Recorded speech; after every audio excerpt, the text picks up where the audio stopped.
What's up everyone, today we are painting the Goblin Runner from Zombicide's Green Horde. This is another one of the mass amount of zombies that you get, so there are 14 models in the core box, an extra 4 if you got it on Kickstarter, and it comes in 2 separate sculpts. So I picked a varying degree of color schemes for both their skin and their clothes to kind of break it up and make them all a little different, make them a little easier to paint. But let's get down to the table and I'll show you how I did them.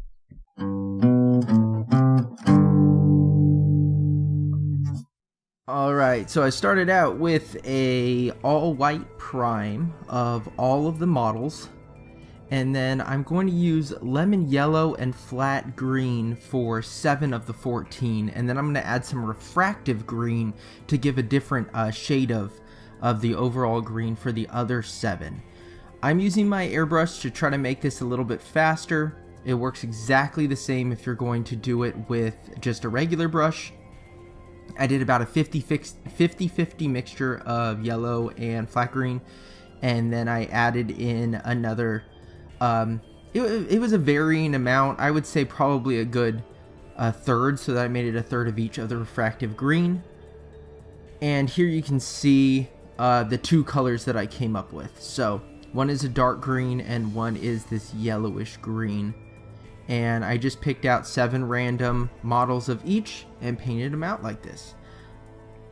You can paint them with your brush just the same, but you're going to want to do a couple coats of it to make sure that it's real nice and even. And then just like I did the fatties, I'm using flat blue, flat red, and flat brown for the colors of their clothes. I'm going to use flat blue on this model here. I did not mix them together, so don't think I'm saying mix those together. All you're going to get is just a nasty brown color. But I'm using the flat blue here for his loincloth.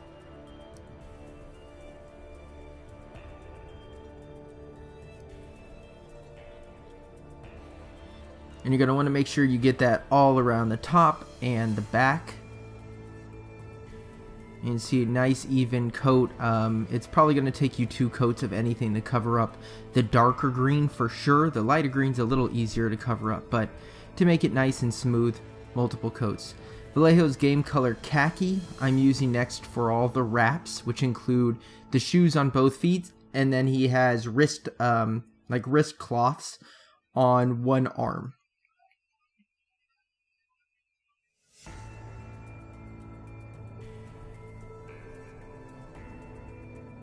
This is a really simple model to paint. He's very, very tiny, and especially in comparison to the fatties, which take forever because they're so chunky and there's so much plastic on them, this guy is a breeze to paint. I'm pretty sure you could get each one of these done in under 20 minutes if you were to do them each by themselves. When you do them in a assembly line, it is so fast. Vallejo Model Color's Whole Red, which is a reddish brown color, really good for leather. I'm going to paint all of the leather looking pieces. He has a belt, and then he has some chest straps that are connected to a little metal ring in the middle, and they seem to hold on his armor on his shoulders. So I painted those all in this whole red color. It comes out looking really good against his bright green skin. You can see here around the back and the front. I think that it looks really good against that bright green. Citadel's Mechanicus Standard Gray, a medium dark gray color. Great for using for metals. And that's exactly what I'm doing. I'm painting the ring in the center of his chest. There's some little metal bits on his belt. He has, of course, the 2 shoulder pads, and then there's also a little strap of metal that goes across each boot. So I also got those, and then there are some spikes in each ear, and I got those as well. So there's quite a bit of metal on each one of these little tiny minis.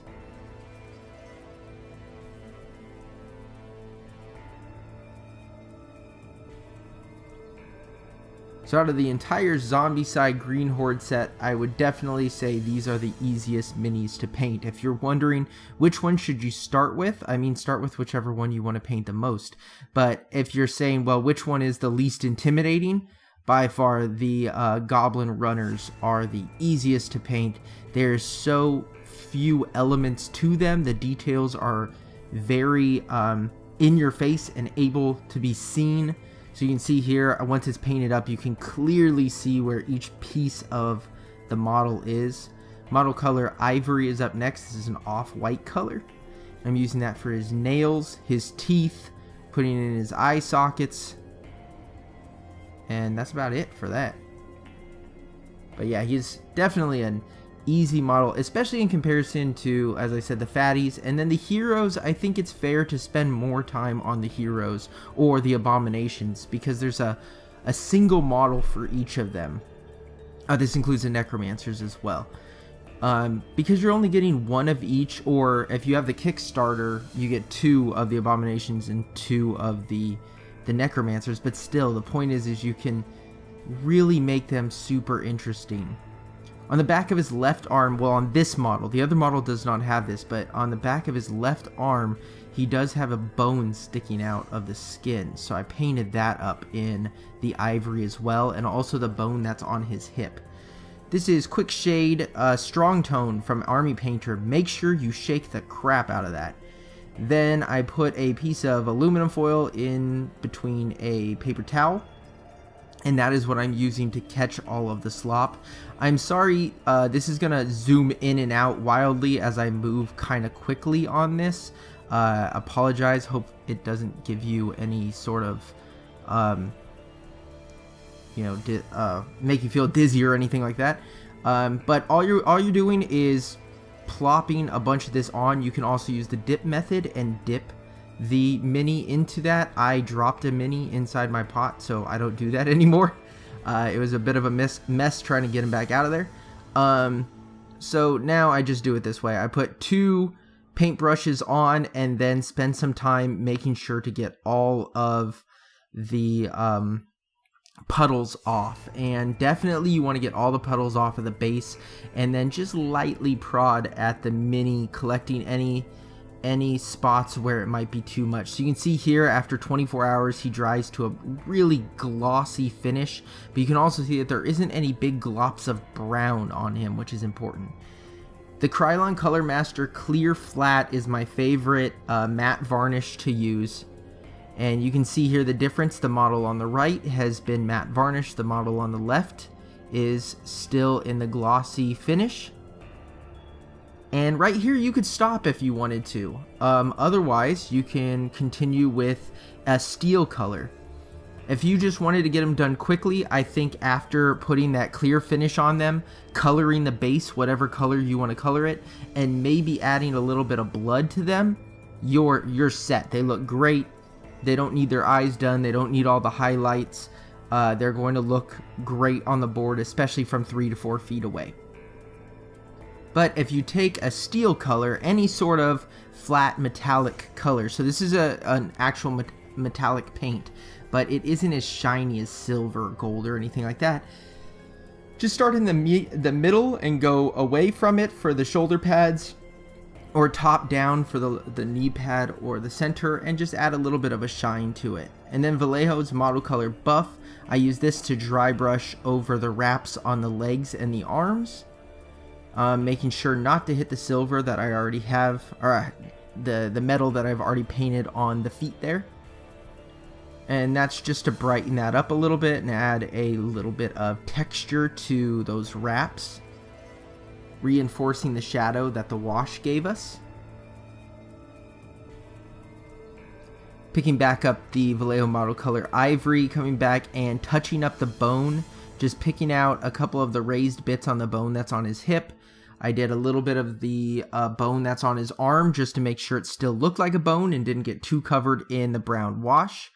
Redid his thumbnail or his fingernails and hit his teeth one more time.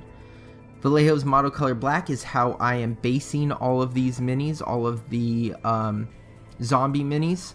my abominations and heroes are getting nice scenic bases, but these guys, they are the bad guys, so they just get a nice black base.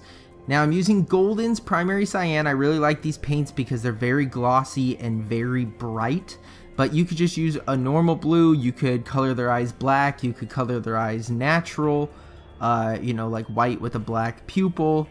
However you wanted to do it. I'm just going with the zombie glow and putting in some blue eyes on these guys.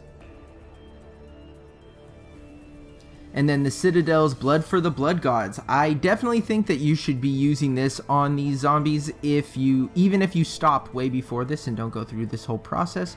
I still think you should go at least this far and add some Blood for the Blood Gods on there. I'm going around the bone that's in his arm and running some blood down his fingers. It looks really gross and perfect for this model. And then you can put a little bit on the base. You put some on his teeth. If you messed up on the eyes, you can color in the eye socket. And here he is. Well, this is the one that I finished further than the other ones. So you can see that the shoulder pads, all the metal shines. You can see all the blood. The wraps on his feet and his arms stand out because they've actually been highlighted.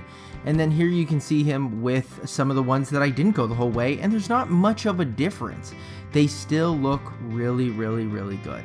So I think that that is plenty if that's what you want to do. But thank you guys so much for watching. Be sure to like and subscribe if you like this video or you want to see more Zombicide miniatures being painted or a bunch of other games that I'm getting from Kickstarter coming later this year. And I will see you all next time.